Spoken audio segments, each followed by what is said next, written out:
Hi, everyone. Thank you so much for tuning into today's Author Talk series brought to you by the Library Speakers Consortium. The Library Speakers Consortium is a partnership of more than 400 library systems across the United States, Canada, and New Zealand with the goal of making Author Talks more accessible to communities of all sizes. I am Brandon Adler, your host and moderator in conversation with each of the acclaimed authors and presenters that you will hear from throughout our series. Today, we are so honored to have Dr. Jennifer Levasseur with us to guide you all through a behind the scenes at the space station tour. Before we jump in, I want to give you all that standard housekeeping information that keeps everything running smoothly, and then I'll turn things over to Dr. Levasseur. We have compiled some questions that were pre-submitted with registration, but you may also submit questions during this presentation by clicking that questions button that's just below the live stream video. There are quite a few of you tuning in today. We'll take as many questions as we can during the Q&A period, so just keep that in mind. Now, to formally introduce our guest for today. Dr. Jennifer Levasseur is a proud graduate of the University of Michigan. She received an MA from George Washington University and a PhD from George Mason University. Her first book, published in 2020, examined the cultural significance of astronaut photography. She is the responsible curator for the museum's astronaut cameras, chronographs, the Space Shuttle, and International Space Station programs. In the 22 years at the National Air and Space Museum, Jennifer has worked on artifact loans, a biennial museums conference, and numerous digital projects.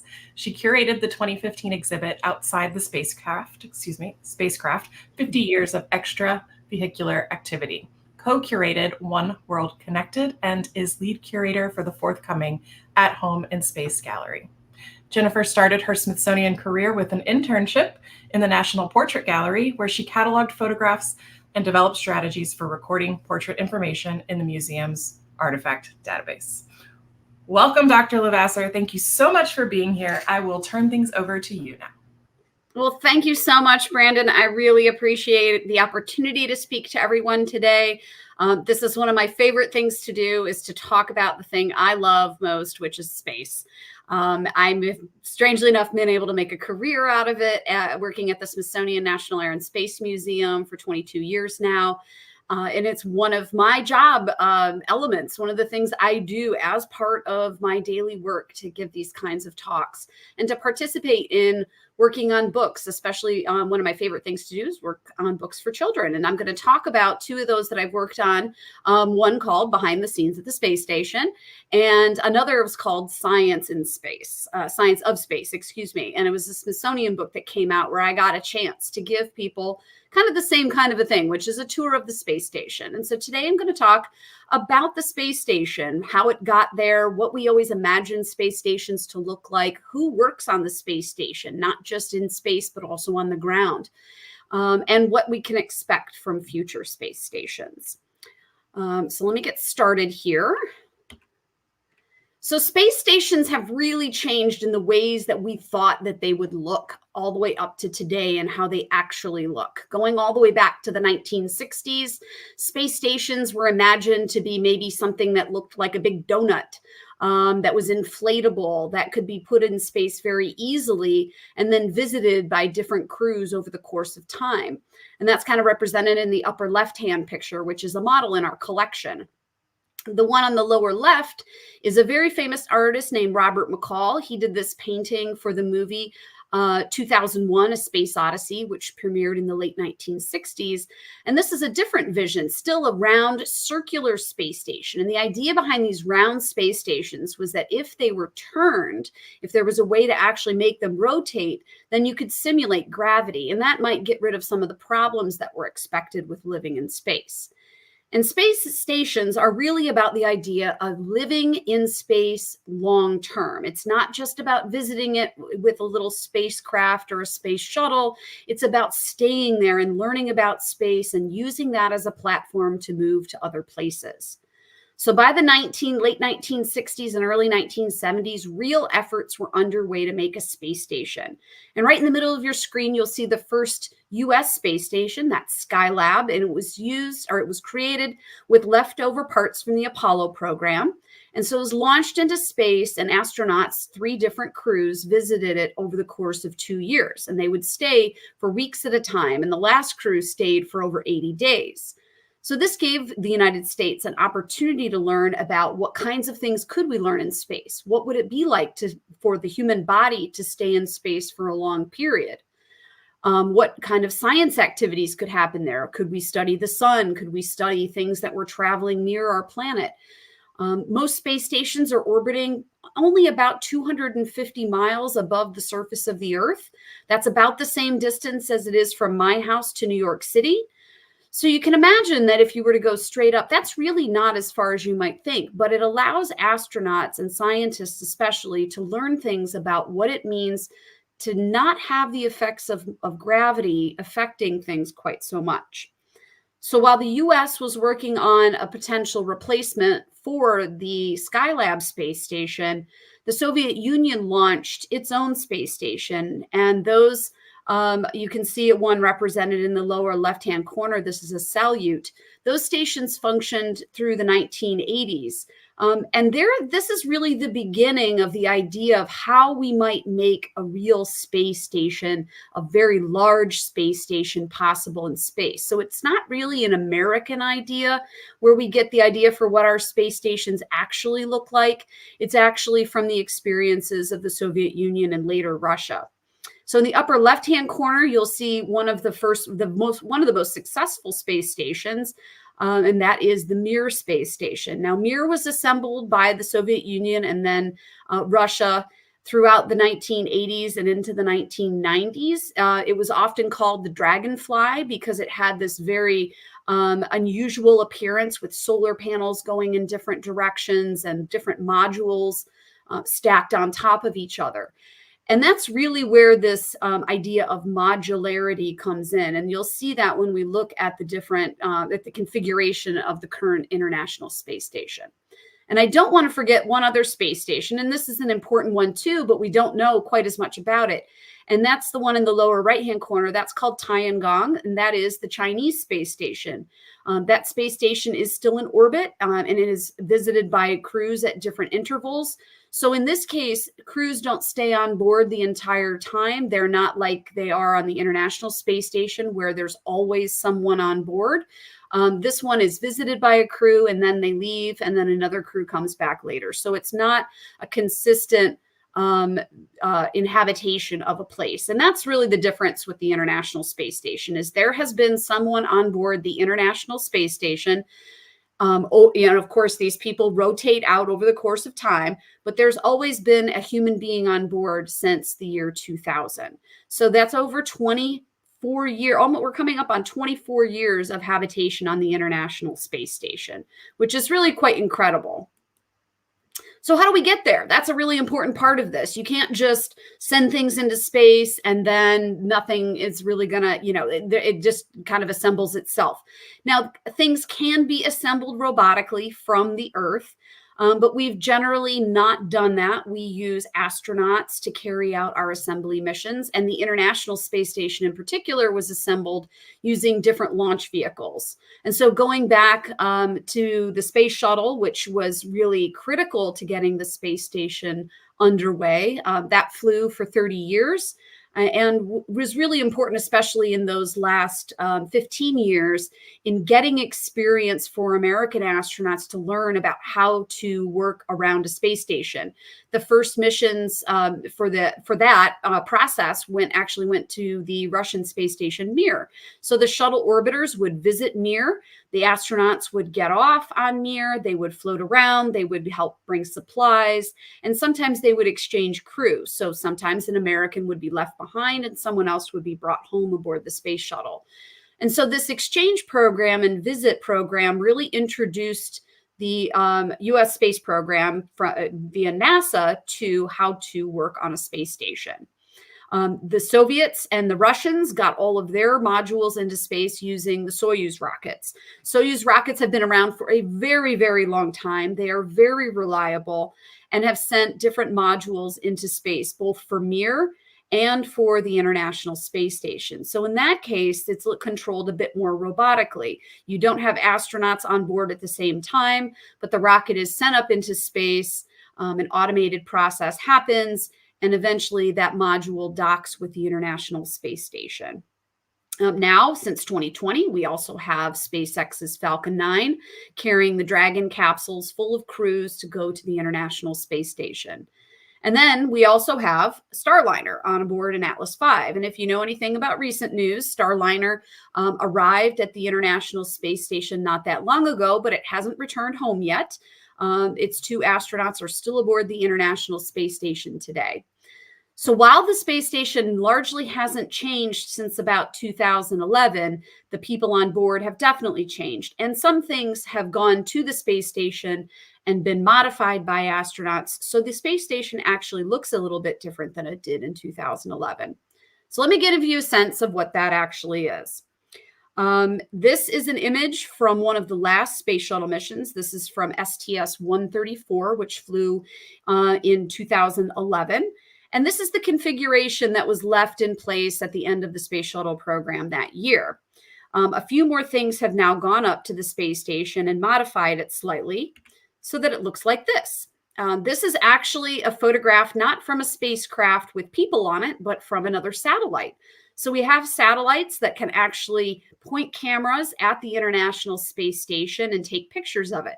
And you can see that especially along the solar panels, which are those big kind of black rectangular things on either end of the space station, that the difference between the station in 2011 and the station today is some added features. So we now have extra solar arrays, and solar arrays are what gather the electricity from the sun to convert into power for the space station. We have more of those, which means more people can stay on board. You need more electricity for more equipment to support more human life.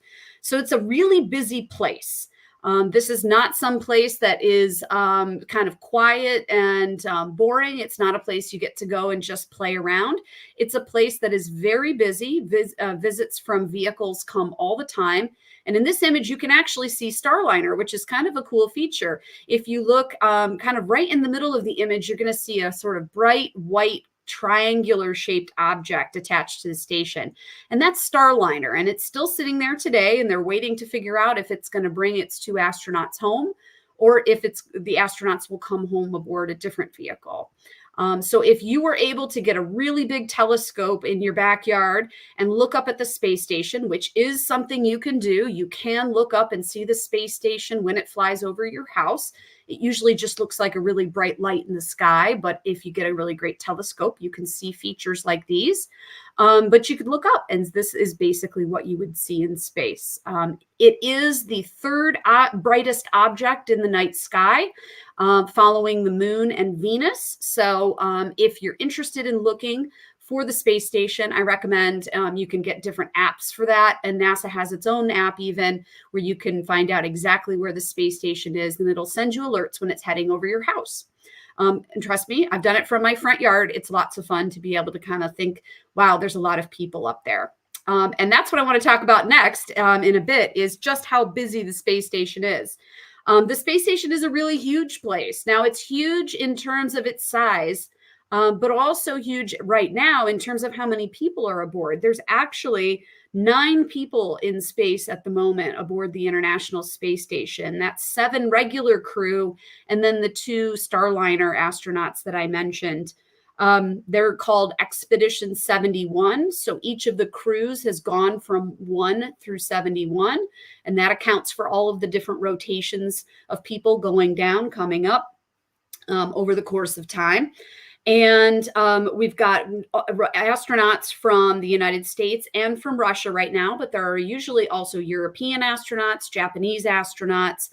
There are also visiting astronauts who come up aboard SpaceX missions through a company called Axiom. And sometimes you end up with other astronauts who come up for short periods on Soyuz launches as well. So the station's a really, really busy place. And it continues to be busy with new spacecraft bringing up supplies, especially for those 2 extra astronauts who are up there right now. So within even just the next month or so, they're going to be getting more astronauts. There's a crew of 3 leaving from the space station, or leaving from Russia in early September. And then there'll be another Crew Dragon mission from SpaceX coming up, taking 4 additional astronauts. So there's going to be some astronauts who have to come home. There'll be more astronauts to replace them. And this rotation happens over the course of time, which is just a really complex part of what happens in space. But I want to tell you a little bit about, obviously, the construction of the space station. Now, this construction project took place over a long period of time. From before the year 2000, the first module launched in 1998, and modules have been attached and moved and reconfigured over the course of time to get to basically this configuration that you see now. And so kind of working from the center outward, you'll see these kind of light brown structures in the center. When those are all, those in space are all connected, but those brown pieces in the center are what's called truss segments. Those truss segments are basically the backbone of the International Space Station. And so while connected, those are the part that everything else has to connect to. Those are really, that's really the biggest structural feature that gives the International Space Station its great length. Then you'll see some other, some gray features that stick out in different places. And I don't know if you'll be able to see my cursor or not, but there are these large gray panels that point outwards and then downwards. Those are called radiators. So the computer systems, and anybody who has a cell phone or a computer might have had the experience that the cell phone or computer has gotten very hot. Well, the computers in space get very hot as well, and they need to get rid of the heat that generates. And so that heat goes out through those radiators into space, which is, of course, very, very cold. So when that heat radiates, it makes sure that we then can keep a nice, comfortable temperature on board the space station inside the modules. Now, the station is generally divided into 2 basic sides. One side are the Russian modules, which are all of those labeled in red.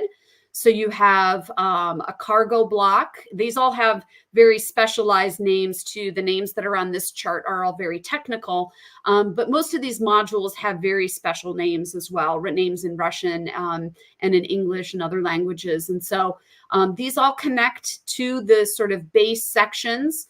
You've got these nodes on the American side that then connect to the Russian side. This is where the Russian cosmonauts live and do their work and their science. They've got their service module over here. They've got another module down here. And they've also got visiting spacecraft, their Soyuz modules that dock over here as well. And on the other side, you have mostly the American, Japanese, and European elements, along with the Canadian contribution, which is the Canada arm. So you'll see a Canada arm somewhere in here. I think it's stuck behind my screen right now. But basically, the American modules are what you might mostly see when you're watching something, if you see a broadcast from the International Space Station. And so we've got nodes that are more connecting spaces. These are also often the living spaces for the astronauts. This is where they have their what look like kind of little telephone booths. I know that's kind of a hard concept for people who have never been around a telephone booth, but it's a small little closet basically, and those are their sleep compartments. And so inside those, they have a little sleeping bag, a computer, and some of their personal items from home. Then they also have supply areas. So some of these little end pieces also serve as little storage areas. And then you have one really important module here, which is the United States Laboratory, or what we call the Destiny module. And Destiny is where a great deal of science happens. This is the science that involves doing research inside a glove box. So astronauts can reach their hands inside a glove box and do experiments just like scientists on the ground. Then we have Node 2, which connects to 2 other important science facilities. That includes the Columbus facility that's run by the European Space Agency. And just across from that is the Japanese experiment module, also called Kibo. Kibo has some special attachments that include storage, but also this really cool outdoor facility. So astronauts can actually go on a spacewalk and put different experiments out on this platform that they call the porch. And they have experiments that sit out there for long periods of time, exposed to space, and then they can bring those materials back inside and bring them back home.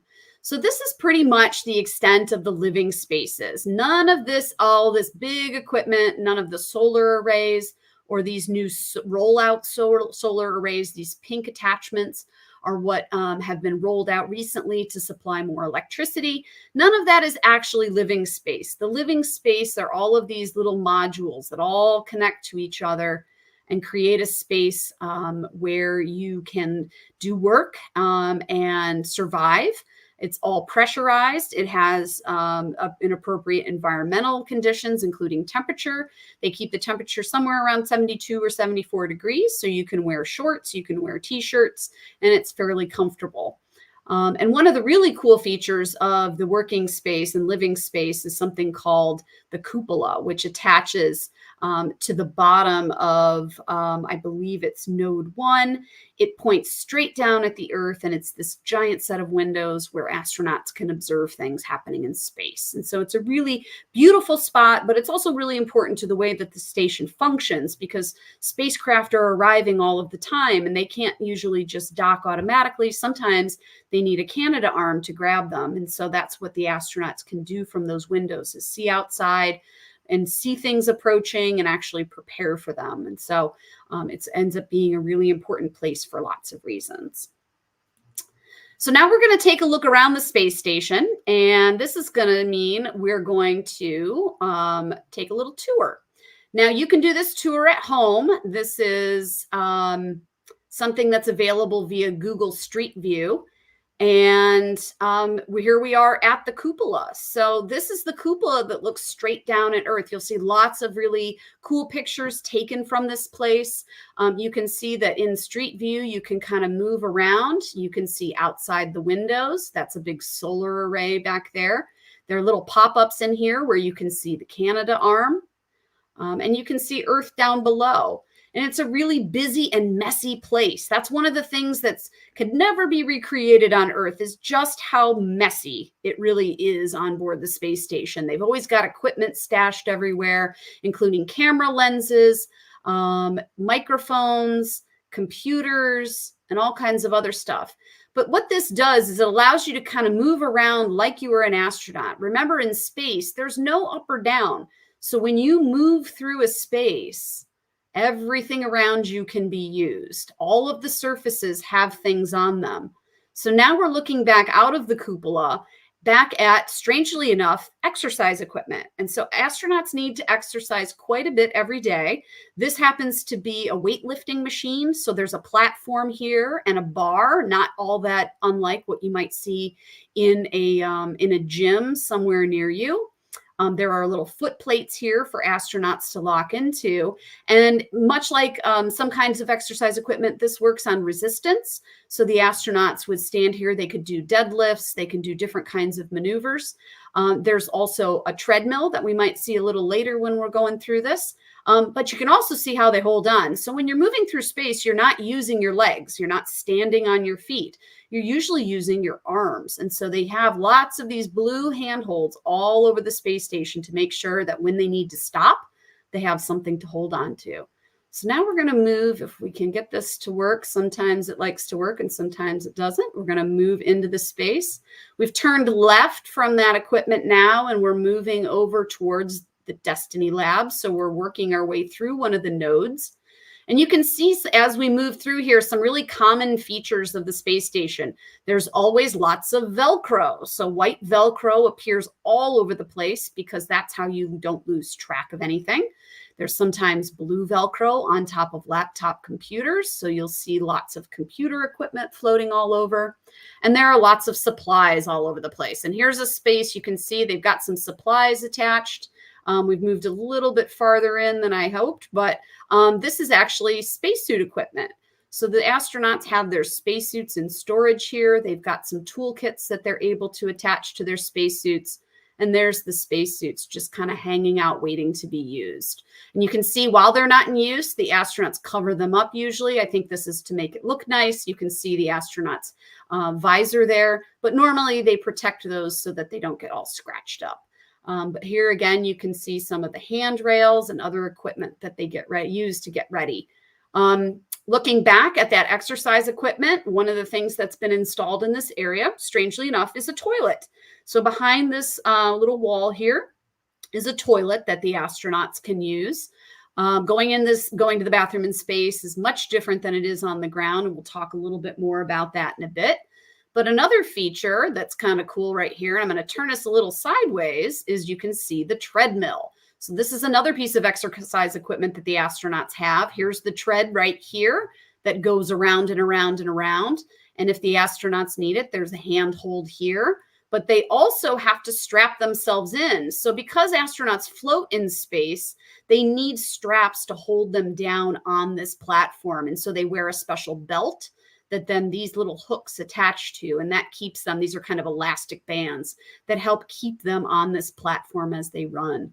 So exercise is super important to astronauts. It keeps their muscles toned and their bones strong. That's something that doesn't happen naturally on the space station. On Earth, you get a lot of exposure to the sun, and that keeps your bones strong with vitamin D. But they don't get that in space. So they have to use calcium supplements, and they have to do lots of exercise. So now we're going to take a look at some of the workspaces. This is one of the nodes. I'm going to go back a little bit here. This likes to jump around very quickly. But you can see inside the Destiny Lab. So this is actually a designated United States national laboratory. We have many of them on the Earth, but we also have them in space. And you can see they use a lot of the same things in their workspace that you might see in your workspace or even in a school. They have calculators, they have laptops, they have pens, pencils, flashlights, they have tape. I'm sure there's a roll of duct tape somewhere around here. There's tons of Velcro, markers, Sharpies. And one thing that you might see every once in a while is a package of wipes. So astronauts actually need to keep the space station very clean because it's an isolated, contained environment. They don't want to get any germs floating around that make them sick. So they keep a lot of wipes around. And when they touch surfaces for long periods of time, they wipe them down afterwards. So this is where a majority of the U.S. science in space happens. And each of these sides of the Destiny Lab has something happening in it. For example, over here in these two racks, you have combustion and fluids experiments. So these two have equipment behind them that can be used. They're microscopes and other types of equipment that allow astronauts to do the work that is prescribed for them. This work isn't created by the astronauts. It's done by instruction from the ground. Here is the glove box where astronauts put their hands through these holes. It's covered right now because it's not in use, but they could put their hands in there. And if you've ever seen a scientist use a glove box, they use that to keep what's inside isolated from the outside. So they can use that space. Over here on this last rack, they have a very large freezer. It's these large trays that pull out and they can put samples inside that need to go back to Earth. So samples of things like blood, and other fluids that need to go back to Earth so they can test they basically, as astronauts, are their own test subjects. So they're often pulling samples from their own bodies to be able to see how does microgravity change their body. Underneath this black cover here is a beautiful window that faces Earth, and they can do very specialized photography from that space. And the black curtain allows them to keep all of the light pollution from inside the station from affecting them. And then over here we have Sevis. You can see it popped up on the little button here. But Sevis is the bicycle. So whenever astronauts are doing exercise, they're usually measuring the kind of work they do. So it's not just a bicycle; it's an ergometer. Ergometers measure the output of the astronauts. So this down here, this white box has little pedals on it, and there's a little spot. If I can get the little button to go away, there's a little pad up here, and they can basically angle that pad to work like a recumbent bicycle. So it doesn't look like a bicycle necessarily you'd ride on the road, not a 10-speed or anything like that, but a little bit of a reclined bicycle. So you can see some of the astronauts' storage areas down here. And again, it's a really messy place. There are cables connecting everything together. There are lots of computer control systems in here. And of course, there are always lots of cameras around because astronauts are always taking pictures, which is great. And this whole wall is really filled with cameras, which is pretty amazing. So let's see if we can find anything else that we want to take a look at. Down here, you can see now we've reached the point where it starts to connect with the Russian modules. And the Russian modules are fairly distinctive. They have a different color. The US modules and European modules are largely white on the inside. Often the ones from Russia are green or a kind of peach color on the inside, which is a little unusual, but that's just been something, and that's been the way that they have done that in Russia for a very long time. And you can see down here, there's other passageways and things to other places on the space station. So I'm going to talk a little bit still about what actually happens on the station. So let's go back to this. This is one of my favorite astronauts to talk about. He spent over 300 days, almost over an entire year actually on the space station. This is Frank Rubio. He just returned from the space station not too long ago. So you can tell by his patch that he was on Expedition 68. And if you remember, I mentioned right now we're in Expedition 71. Each expedition lasts about 6 months. His happened to last much longer, which is kind of unusual. But for a lot of reasons, Frank stayed on the station longer. So he was there, let's see, probably about a year and a half ago at this point, if you kind of count backwards or forwards from 68 to 71, that's about 6 months at a time. So he's a really great example of somebody who's really learned the long duration mission. You can also see some of the things he'd normally wear in space because you want to be comfortable in space. And so you can see he's got these comfortable khaki pants on, all decked out with Velcro strips, because if you need some place to put your pen or your iPad or your laptop for a second, you can just Velcro it to your pants. He's got a watch that helps him track the time. And this watch has a stopwatch feature on it. So if he's timing some kind of an experiment, he can use his watch for that. Astronauts largely can use pretty much the same things that we use on the Earth, though, in terms of what they do, what their normal functions are. And so that's where I wanted to kind of go next. What is it like to actually live on the space station? Well, you still, as a human, still need to do all the same things that you would do on the ground. You need to sleep, you need to eat, you need to take care of your body, and you need to keep track of the time.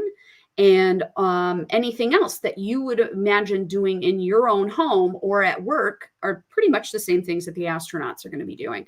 So here on the left, we have an astronaut who's washing her hair. Astronauts do not use regular shampoo. They also do not use dry shampoo. They use a special no water shampoo that's been formulated for them. Although they do add water to it, it is something that dries on their hair. They do not need to remove it from their hair like we might rinse our hair in the shower. There is no shower aboard, which is not exactly something that sounds great to a lot of us.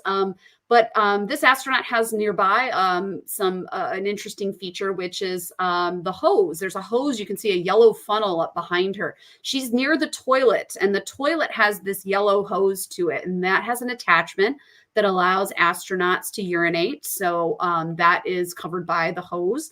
There's also a canister, basically. It looks similar to what you might think of being like a toilet on a boat. And that has some suction that helps them have bowel movements on board the station. It's a much different process than it is here on Earth. It's not one that sounds very fun when described to most people. But hygiene is really important. Like I mentioned with the wipes, they need to keep things clean, but they don't often clean all that often. They don't need to because they don't sweat as much as we do. Dirt doesn't accumulate on their bodies like it does here on Earth. And so they don't need to wash themselves or even change their clothes all that often. They might change for bedtime, but they can actually wear the same set of clothes for many days at a time. And there's actually experiments to see if they can come up with clothes that can last weeks at a time. That's because there's no laundry on the space station. So when you're done with your clothes, you put them in a bag, and that bag goes into a container that most likely is going to burn up in the atmosphere when it re-enters. And so not a very pleasant end for the clothing that goes to space. New supplies of clothes show up at the space station all the time. The next picture is actually of Sunita Williams, who is on the space station right now, but this picture is from one of her last visits to the space station. You can see her using SEVIS, which is that ergometer. So she needs to exercise usually about 2 to 2.5 hours a day. That's to keep muscle tone. You're not standing on your feet. Your heart is not stressed. Gravity does not affect your body like it would on Earth. And so we need to artificially make those things happen in order for the return to space to go, or the return to Earth to go smoothly. So she needs to use that regularly to be able to maintain muscle tone and bone density. Next up is eating, and eating has become a really exciting thing to talk about in space because there are so many different ways to eat your favorite foods in space. So some things can be taken as is. Things like peanut butter or different kinds of hot sauce or ketchup or mustard. Those can be taken basically just as you would get them off the shelf at a grocery store. And that's because they're very sticky. Obviously, when you pour something like pizza sauce, like you see in the picture here, it comes out in big blobs. And so you can just paste it on top of a tortilla in this case. And tortillas are the most commonly requested thing by astronauts. And it's because they are the best container. Instead of using bread, tortillas, because they don't flake and they don't crumble, are actually great ways to make sandwiches and other kinds of things that you might think of using bread with. Of course, they always like to make tacos as well, or burritos. And so in this case, we've got an astronaut who's using hers to make a pizza, which is also really popular. They have actually brought fresh ingredients to the space station as well. So fresh breads can be brought. A fresh baked pizza dough could go to the space station. Italian astronauts have regularly brought special treats like that up to the station. They can eat ice cream on the station. They have freezers for that. They do not use the things that you find in museum gift shops. That is not real ice cream from space. It crumbles far too easily and would be very detrimental to the air conditioning systems on board because all the pieces would get stuck in the filters. But anything that you can think of eating in space for the most part, or you can think of eating on the ground, can be eaten in space. It may just have to come in a different shape or format. And so because it has to last a long time, it has to be prepared in a special way. But there are well over 200 different menu items that can be selected by astronauts, and they select their own menus. So basically, they can determine what kinds of things they'll eat while they're there. And the other thing, of course, they need to do is sleep. So they have, in the early days of the space station, they had space sleeping bags like this. And you can see astronauts who like to sleep very specific ways. So each of these astronauts has straps that go across their sleeping bag, and that keeps them secure. There's a kind of hard backboard that sleeping bag is attached to. So this keeps them secure to that space. They don't float around inside the sleeping bag. They also have eye masks on so that they keep out the light.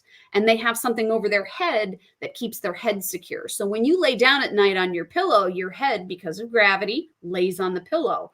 But in space, your head would float around unless you tied it down. And each astronaut has their own way of sleeping, just like we have our own ways of sleeping here on Earth. So some of them like to float around. Some of them like to have only their legs tied down. Some like to have their arms tied down.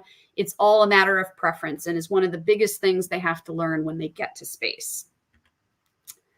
So there's an incredible amount of science research that happens in space. Physical sciences, life sciences, and remote sensing are the biggest areas. Here you can see an astronaut in the left corner and left side here. He's using an ultrasound machine to look at the shape of his eye. Scientists have noticed changes in the shape of eyeballs when astronauts come back from space. And so they're actually doing some studies in space to see if they can document those changes now.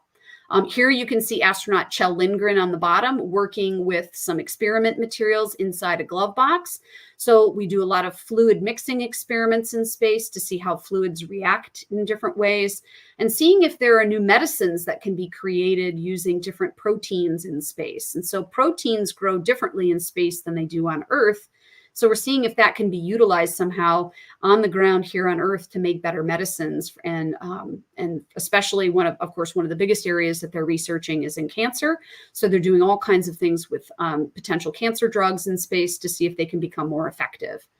And in the upper right, you can see an astronaut. She's using similar types of tools that a laboratory scientist might use on Earth, but she's got everything secured. So everything is Velcroed down to that surface. She's using her little pipette.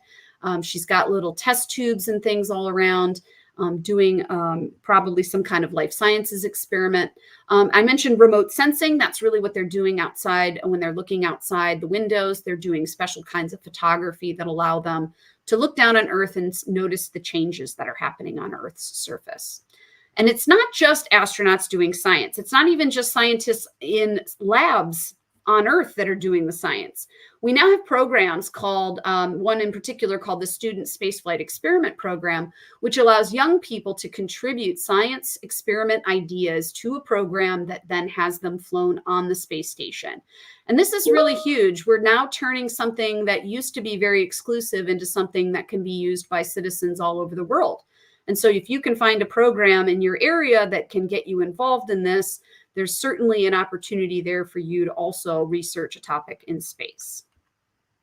There's also lots of technology research that goes on in space.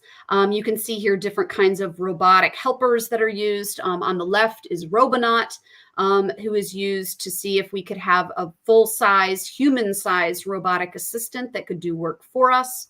On the bottom is something called spheres. It's that little blue, those little balls that are in the center of the screen. There's one that has a trim in red and one in blue.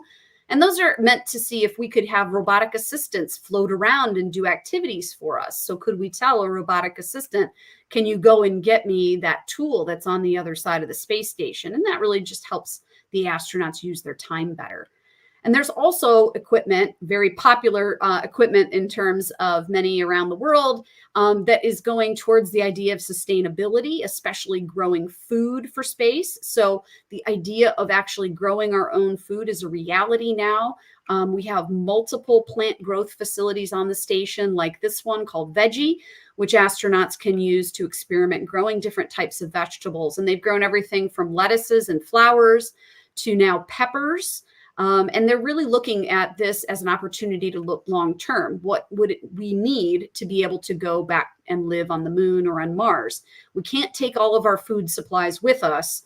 It's just too much. So how might we supplement that with different types of food that we grow? And so I mentioned before, who does this work? Well, the work of going into space and working there and living there is a huge team process. It's really, if you think of it in the shape of a pyramid, the people on the left are the ones that are the base of the pyramid. The most people are working on the ground to help get a vehicle ready and launch it into space and to train the astronauts and get them ready to do their jobs, and all of the scientists and engineers who prepare all of those things. And so the tip of that pyramid, the tiniest portion of people, are the actual astronauts who go to space and do that work. And so it's a really complicated job. They have to not only be able to do science experiments, but know about how to handle the International Space Station, operate it, change its position, fix equipment when it breaks, because it certainly does break. And I'll show you one in the next slide that's somebody working on a piece of equipment. So it's a really complex job, and they spend years training to be able to do this job. And so it's not an individual effort. It's a very large team effort. And so where is ISS work now? So really right now, this is what astronauts are doing. This photograph was taken just 2 days ago. This is astronaut Butch Wilmore. He's one of the 2 Starliner astronauts that's in space. And you can see he's got that very bright light in front of him. That is actually part of the Veggie experiment that I mentioned before, where they grow their vegetables. It's had some kind of a problem, or it maybe just needs some maintenance. And so he's actually working on repairing that. And to do that work, he's relying on instructions from the ground. So you can see he's got what might be a microphone around his neck there that allows him to communicate with people on the ground, the technicians who built this, so that they can either improve it or repair it and make sure that it continues to work for a long time to come. And so we'll see. Hopefully we'll know in the next few weeks when he's coming home. It is now a possibility as of today that Butch and Sunny Williams may be staying on the station for about 9 months total. That was certainly not the plan. I think they had enough clothes in their package of clothing that went with them to last them just a few weeks. Now they're staying potentially for 9 months. And so that really creates a huge impact on the operations of the station. but it can be managed. So what comes next? There are space stations of tomorrow being planned, and this is the next one. This is an international effort at a space station, yet this one will not be circling Earth. It will be circling the moon. Gateway will be built sometime in the next decade or so. It will have all of these components you can see here. So Orion, the vehicle that will be taking astronauts to the moon, will dock at this space station where there'll be a habitat module that astronauts can live and work in. There'll be yet another Canadarm, of course, to be able to do work on the outside of the station. There'll be a habitation and logistics facility. That'll be really where the astronauts do some of their more basic living. There are power and propulsion elements, a refueling module, and then there'll also be a lander. So attached to this will be a lander that will go from here down to the surface of the moon. And that's not really depicted here, but attached to Gateway will be either Starship, which is being made by SpaceX, or Blue Moon, that's being created by Blue Origin. And those will be the two opportunities for astronauts to take a lander down. They'll go two at a time down to the surface of the moon and then come back up to Gateway and take Orion to come home. So if you're interested in learning more, not only about how astronauts live in space, but how you can kind of do some of the things I've done today, I highly recommend that Google Street View. Really, you can just go into Google and type in Google Street View ISS, and that will take you to the link that will allow you to do what I was doing and kind of float through the ISS and learn more about the different parts. If you're interested in what astronauts see from space, so not just this is not inside the space station, but what they're looking at on Earth, you can go to the Gateway to Astronaut Photography of Earth, which is a great place. If you want to see your own home, you can plug in your hometown and do a search, and it will show you images from space that have been taken by astronauts of where you live. Some of them are very high resolution. You can zoom in pretty darn close, which is really fun. There's also the NASA to Explore Flickr feed. That gives you the latest and greatest images that are being taken by astronauts today. That's where I got the one of Butch Wilmore doing the work on Veggie. And then there's the official image and video library that NASA runs. I will warn you, it's a little less reliable in terms of functionality, but it does have an incredible backlog of images going all the way back to the beginning of human spaceflight in the United States, if you're interested in learning more. So I hope you had fun kind of taking a walk or a float through the International Space Station with me, and happy to turn it over to take some questions now. So fascinating. So much fascinating information. Thank you so much for walking us through that. We have a lot of very, very good questions. I saw it was hard not to start answering them in the queue as I saw them come in. So one of my favorite things when I went and looked at the chat is somebody said, "That's it. I'm putting Velcro on all of my pants." It is incredibly useful. Although anything now on Earth, if you do that, it's going to be really heavy and it'll probably fall off. So get really strong Velcro. They use fairly basic stuff in space, but it is true that the two most commonly used, it's kind of a trope, but it's really true. The two most commonly used tools on the space station are duct tape and Velcro. It's not fake. You can see when you float around in those images, there's Velcro everywhere, and they probably wish they could use duct tape in more ways, but it is an incredible tool for them to be able to just kind of make a quick fix like we do on Earth. It's still the same kind of living environment that we have. It's just in a different place. Well, so you pointed out various research taking place on the space station, and Isaac from East Brunswick Public Library is wondering if you could tell us more about 3D printing research that's been done on the International Space Station. Absolutely. So 3D printing and bioprinting also, I'll mention that one as well, are really important because those are features that, again, they're a technology research area, not a science research function as much. What really they're trying to do is find out how can we give astronauts on long duration missions. So we're talking now about ones that go to the moon and Mars. How can we give them a tool, like a device that could be an all-purpose machine that will create tools for them? And so that's where 3D printing comes in.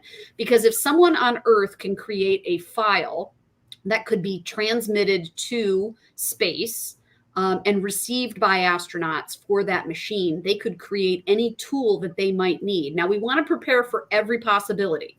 but that's not realistic because there's only so much storage space inside a spacecraft. So to have something that, if you have the materials to be able to create the tool, that's the important part. If you don't know what tool it is you need, someone can still create that for you and send it electronically, and then it could be printed on a 3D printer. The same is true for a bioprinter. And so they're doing some experimentation with that right now. It's called the biofabrication facility. And similarly, they could take files and then use what's called bio ink to create actual things. So let's say someone got injured in space. Let's say someone tore their Achilles tendon or injured some tendon. If it were possible to come up with a way to do surgery in space, it might be possible to create a replacement for whatever is injured. So people go and get replacements for hips and knees and get repairs to other things. It would be possible to do that. But we're also looking to see if maybe those are actually produced better in space. So is it possible to manufacture, say, a replacement human tissue that could then be sent back to Earth and actually work better than what we could do on Earth? So there's an incredible amount of work. This is a really big growth area for research on the station right now, and it's really exciting. One company recently created the first meniscus, and that's part of your knee. They created the first meniscus in space. So that's a really big accomplishment, and we expect to see more of that soon. Mm-hmm. I wonder if there's any evidence of creating something like a meniscus in space and then sending it back to Earth, and maybe the strength of it degrading because it's created somewhere else without gravity, with many different other components going on. Yeah, and that's really what this is all about. So the space station isn't always going to be the place where we have the answer, but it's certainly going to help us along the way. And that's really what science is about. It's not really always the final answer that is what we're looking at. So in this case, something like creating a meniscus, or you need to then reproduce that a number of times and be able to then experiment with it. That means bringing it back to Earth and testing its strength and things like that. So just being able to create one is a huge accomplishment.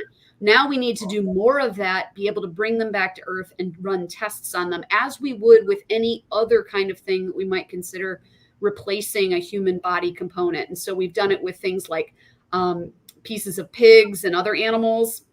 Now we're going to do it with something that is not taking from other animals, a very animal friendly thing to do, but taking a cell basically and developing it into something that could then be used. It's very cool. Mm-hmm. Speaking of, the example of tearing a tendon, Alex is asking, has anyone ever had a medical emergency while on board the space station? Well, there have mostly, I will say, in the very long history that we now have living on in space, long duration. I heard one astronaut who was a medical doctor say the thing he mostly took care of were paper cuts. So most astronauts have very minor injuries. They might bump into something. They might cut themselves on something. They do have sharp instruments up there that they use in their work. But mostly it's very minor. There was a report that an astronaut, and you have to remember, astronauts have the same protections as we do in terms of our health. So we won't know who it happened to because of HIPAA regulations. But we do know that there was an astronaut who had some kind of discomfort with their heart. I believe this was probably within the last 3 years or so. And they, again, it's suspected that these things are probably related to the changes in the human body. It wasn't maybe something that he would have normally had on Earth, but because of the way his heart was being stressed less, there may have been some kind of a malfunction, and some kind of a brief issue. It was not bad enough for him to come home. It was not bad enough for him to do more than have a teleconference with a doctor. And that's something astronauts also do regularly. They have telehealth conferences with medical doctors and psychiatric doctors to make sure that they are doing well. Those are at least weekly, and of course they can do them more often if they need to. So no really urgent medical treatment has ever been needed, but they do have the capability, and someone on board is always trained to manage that. It's not always a medical doctor, but someone usually has the equivalent of like a nursing degree or something along those lines, a medical, like a military medic, basically, to be able to care for somebody if something went wrong. Mm-hmm. Okay. Kate from Jefferson County Rural Library District is saying, given that this is an international operation, which countries have or have had astronauts on the space station? And is there a predominant language for written instructions and for, which you kind of touched on, but then actually conversing with one another? So there is not necessarily an accepted language. English is predominant, but Russian is also very well known. Most American astronauts go into their work having to learn Russian as their second language, if they don't already know it. And that's because as you saw in the diagram, the most of the station is managed by either Russia or the United States to some degree. The European nations will do the same, which is they often end up with English as their predominant language, and then Russian as their secondary language, despite the fact that they might be from Germany or Italy or something like that. Astronauts have come from a variety of countries. There's 16 countries that are part of the international coalition that does things for the International Space Station. We've seen astronauts on board from Japan, Germany, the UK, France, Italy, I believe Belgium, the Netherlands.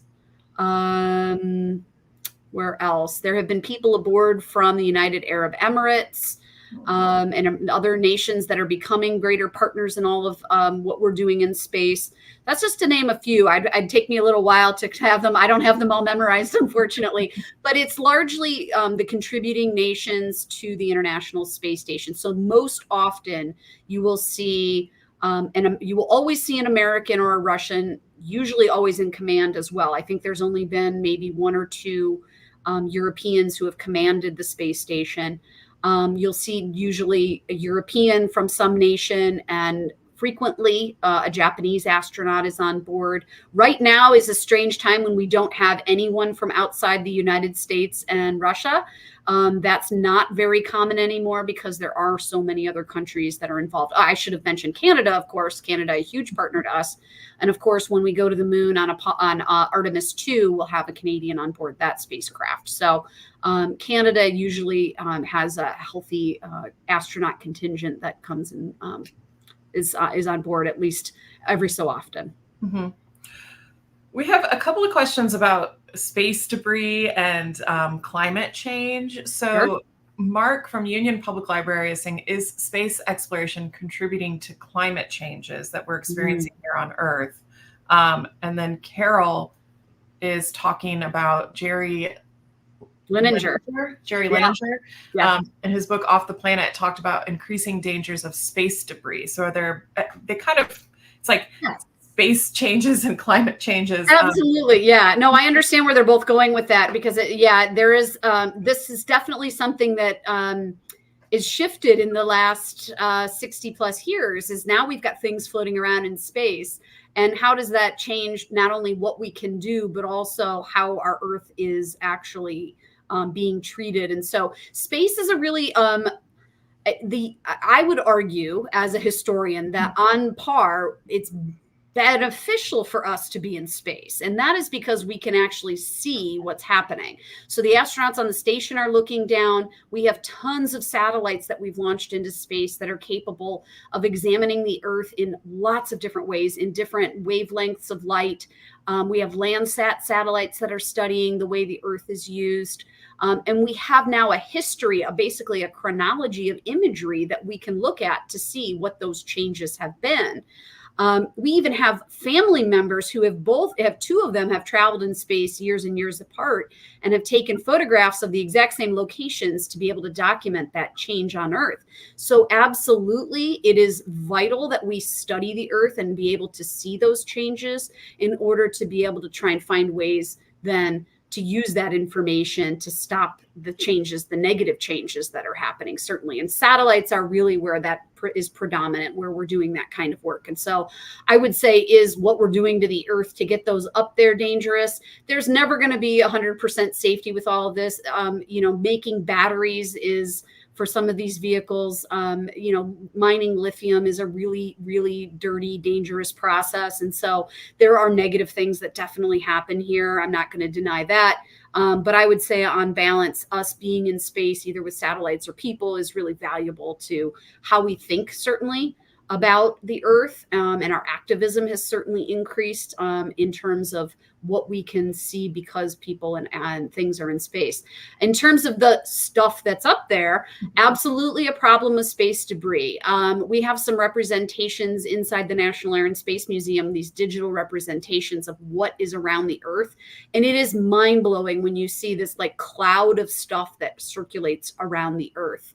The debris problem is real. There are companies that are very, very close, literally within maybe months, being able to take a robotic vehicle attached to a piece of broken space debris and pull it back down into the atmosphere so that it burns up. And that would be a great way of actually being able to clean up some of that debris, because the debris can affect the space station. There are times when things get close. Large pieces of debris get close and they actually can turn the station so that they can maneuver away from it. There are also very, very, very small things, and those very small things cannot be tracked by radar. So we have a sense of bigger things that are out there thanks to radar, but small things can affect the station, especially a fleck of paint, a small piece of paint traveling at 17,500 miles per hour. If going in a different direction, then the space station can hit the space station and put a hole in it. Not a very big hole. We've found lots of evidence in the cupola windows of pieces of paint flying into those windows, and they create a dent. So it is dangerous out there, but the danger can be mitigated by lots of shield. There are kind of things that basically kind of insulate. I don't want to say, it's not an entirely protected vehicle, but there is something on the outside. There's material on the outside that helps mitigate some of those problems with very small things, and the very large things hopefully can be avoided. But there's a real effort now around the world in different countries by different companies to try and deorbit or eliminate some of that really big debris, because the big debris is the real problem. Mm-hmm. Wow. That's fascinating. Mm-hmm. Well, unfortunately, we've run out of time. There are a lot of great questions left, but I know that everybody is going to run out and take a look at the book and look at all the resources that you posted at the end of the the slide. And then maybe I can get those resources from you, and then I can share them in the resources area so that everybody has access to them. Great. Be happy to share them. Great. Thank you so much, Dr. Levasseur. Thank you so much. Thank you so much for having me. It was wonderful. Absolutely. I also want to extend a huge thank you to all of our audience members for joining us for the Author Talk today. Without your support, none of this would be possible. So we thank you for choosing to spend your time with us. Below the live stream video is where you'll find that resources area. Currently, you can find a link to the book, Behind the Scenes at the Space Station, and then we'll go ahead and add those resources later on this afternoon. Please join us on August 15th when we talk to Irina Smith about her career in Stanford admissions and how her insights might assist you or someone you know with their own college admissions journey. And again on August 21st when we chat with New York Times bestselling author Shelby Van Pelt about her book, Remarkably Bright Creatures. Be sure to register for these and lots of other great events on your library's event page. I'm Brandon Adler. Thank you for joining us.